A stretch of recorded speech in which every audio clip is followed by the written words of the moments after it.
Fala pessoal aí que tá concorrendo aos seus exames de seleção pelo Brasil afora. E aí gatinho? E aí gatinho?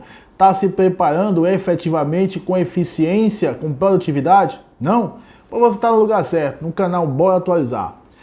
Galera, pessoal, observa o seguinte. Nós temos hoje uma temática, dando continuidade a um tema que nós trabalhamos já aqui nesse canal. Vou deixar o link, tá certo, da aula aqui na descrição do vídeo, que é referente às várias formas de globalização. Hoje nós vamos dar ênfase nesse vídeo aqui ao movimento chamado de antiglobalização ou antimundialização. Pois bem, para tu entender o que é esse movimento, iniciado no finalzinho da década de 80 para a década de 90 nos Estados Unidos, que ganhou eco na Europa, tá certo? Também ganhou bastante ênfase na década de 90 aqui no Brasil, em 2001, 2002, 2011, mas em especial em 2001, lá em Porto Alegre. Nós precisamos entender por que é o movimento anti-globalização. E para tu entender por que movimento anti-globalização, nada melhor, tá, que tu entender o que é globalização em poucos passos. Tá certo? Em 2, 3, 4 passos que eu vou te repassar aqui, tu vai entender o que é globalização. Beleza. Quando tu fala em globalização, tu precisa entender que é um movimento de expansão do modo de produção capitalista, que é um movimento de alargamento, tá, dos preceitos, das premissas, das mais básicas, das mais contemporâneas e complexas do modo de produção capitalista. Isso é o que nós denominamos de globalização. E a globalização, que é casada com o modo de produção capitalista, ela tem como pressuposto básico, vamos colocar assim, a tendência a padronizações. A padronizações econômicas, padronizações financeiras, padronizações políticas, militares e também, porque não posso deixar de esquecer, as padronizações sociais. Então, falar de globalização é, por exemplo, trabalhar com a padronização cultural.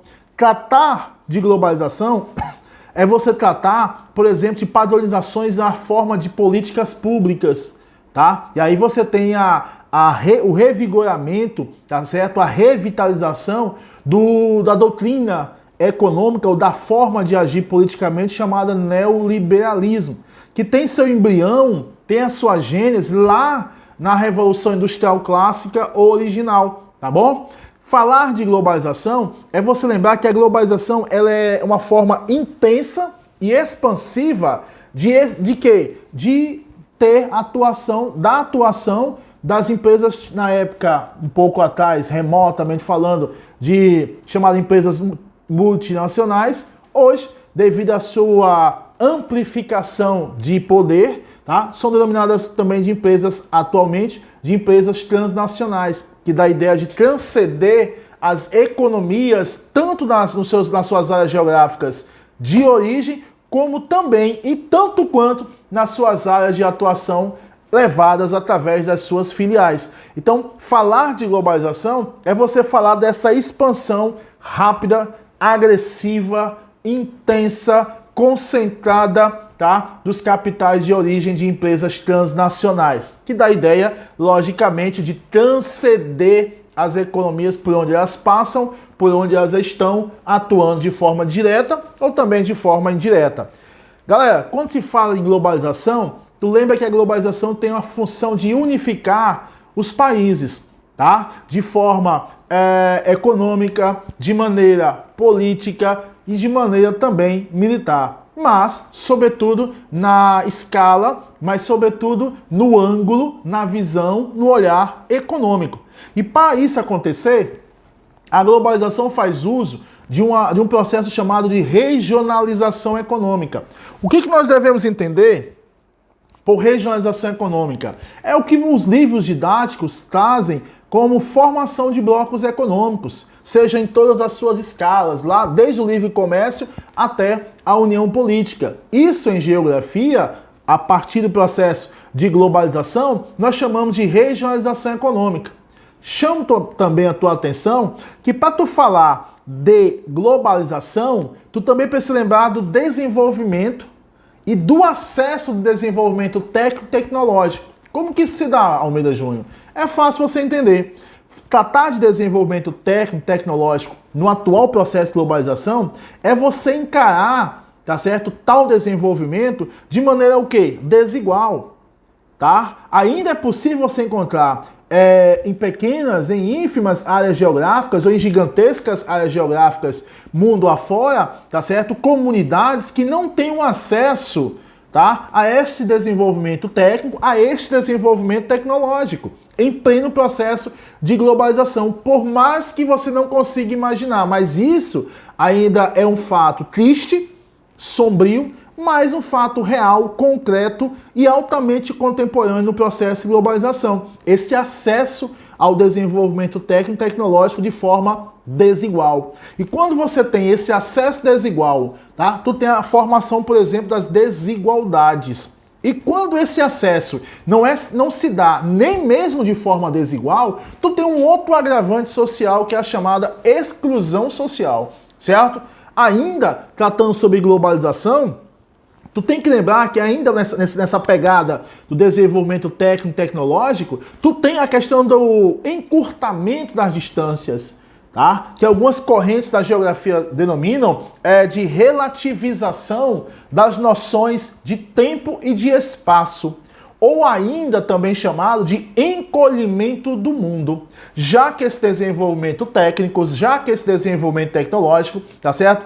Presume ou objetiva ou tem como finalidade, tá certo? O aumento da produtividade, tá certo? O maior e mais rápido deslocamento de um ponto, de uma área geográfica A para um ponto de área geográfica Z. Então isso tudo promove um certo, tá certo, encolhimento do mundo, uma certa relativização ou um certo encurtamento das distâncias. Tá certo? A busca, logicamente, por maior rentabilidade e, por exemplo, maior produtividade, tá, nas empresas transnacionais e até mesmo nas empresas nacionais que estão nessa pegada, nessa busca, tá certo, de acompanhar esse processo de globalização, tá certo? E por último, eu gosto também de lembrar que a globalização, ainda nessa questão tecnológica, ela se apresenta ou ela é apresentada. Por que eu falo ela se apresenta ou ela é apresentada? Porque ela é um movimento, tá, de fora para dentro, a princípio. Tá? Ela é um movimento de exógeno para endógeno. Tá? Ela é um movimento que chegando nos países, tá, que por hora chamam a atenção para essa globalização, que chega de vários formatos, mas um dos formatos real, um dos formatos palpável, físico, são através das empresas transnacionais, que é justamente o quê? O abismo tecnológico, tá? Esse espaço, essa lacuna não preenchida, logicamente, entre esse desenvolvimento técnico e a população na qual ele está atuando, certo? E a partir desses pontos que eu te elenquei sobre globalização, que resume-se, tá certo, a não acesso ou a não convite para essa grande festa chamada globalização, tá ok? Essa não penetração das sociedades envolvidas direta ou indiretamente de forma justa, de forma igual, surgem o quê?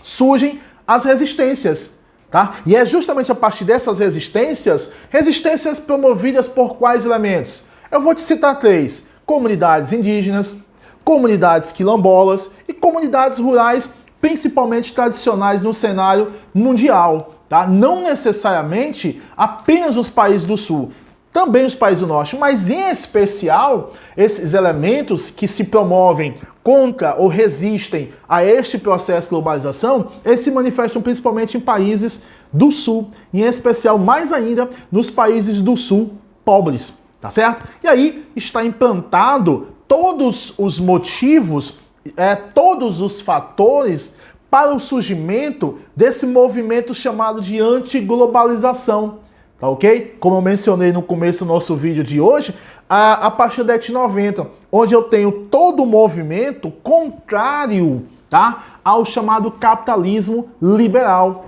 Pronto, está implantado o denominado movimento antiglobalização, que junta esses 3 elementos que eu citei ainda há pouco com quem? Com as organizações não governamentais, com sindicatos de movimentos ambientalistas, tá certo? Com grupos indígenas, como eu mencionei, e, enfim, elementos associados a esse processo de antiglobalização, que tem vários pontos de argumentação. Por exemplo, a argumentação onde as transnacionais têm muito poder, e esse poder exacerbado, assumido por essas empresas transnacionais, mudam as formas, respectivamente, de organização ou de organizações. Organizações de quê? Do modo de trabalho, organização da renda, organização territorial, ou enfim, essas empresas, segundo o movimento de antiglobalização, tá, promovem alterações geográficas e espaciais muito gritantes que por muitas vezes levam o quê? A desigualdade, tá certo? E também a exclusão socioeconômica, financeira, política, militar, cultural, ou seja, nas várias formas de agressões segundo esses movimentos de antiglobalização, tá certo? Eles citam ainda como argumento política, econômica e social, tá certo? Cada vez mais injusta, tá certo? Poucos com muito e muitos com pouco ou com quase nada ou o extremo, sem nada. Citam também como argumento desses elementos promovedores do movimento chamado antiglobalização, tá certo? Eles são contrários a toda e qualquer forma de política neoliberal, ou melhor, de encolhimento das ações da intervenção do Estado estatal junto à economia capitalista. Lógico, já que esse movimento anti-globalização, eles batem de frente, tá ok? Com os aspectos do chamado capitalismo liberal, tá ok? Surge também nesse mesmo movimento anti-globalização como argumento, tá certo? O combate, tá? Em relação ao quê? A erradicação, a extinção, a minimização, mas eles prezam principalmente pela erradicação dos chamados paraísos fiscais.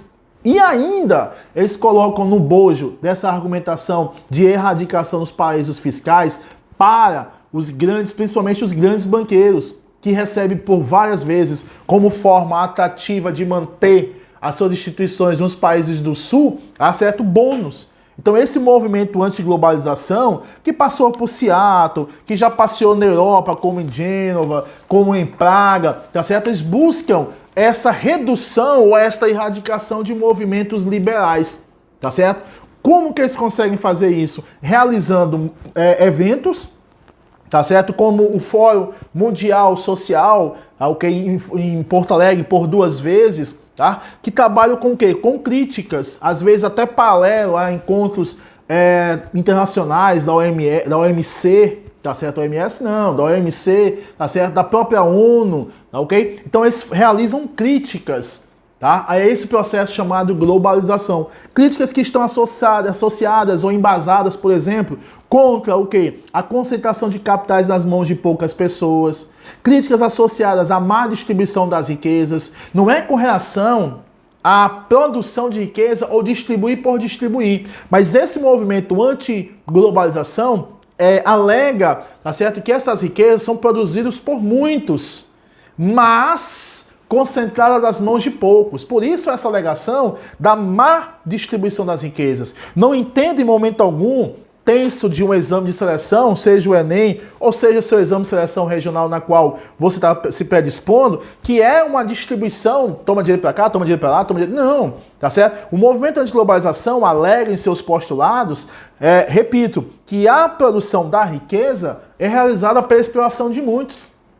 Consequentemente, esse movimento visualiza como justo, tá certo? Como verdadeiro, como honesto, também a distribuição para muitos. É uma das principais críticas que esse movimento anti-globalização realiza desde a década de 90, deu uma esfriada recentemente, tá? Ainda esse movimento alega que essa busca incessante por lucratividade, ela vai refletir, tá? Em outros aspectos, em outros ângulos, em outros modos, tá certo? Em outras organizações, como por exemplo a questão ambiental, já que é tão difícil a prática da famosa economia sustentável. Prova disso, esse movimento de antiglobalização ratifica, tá certo? As dificuldades de equilíbrio ecológico e também de desequilíbrios ambientais, por conta dessa busca incessante de rentabilidades, tá certo? E outra crítica que esse movimento anti-globalização realiza ao processo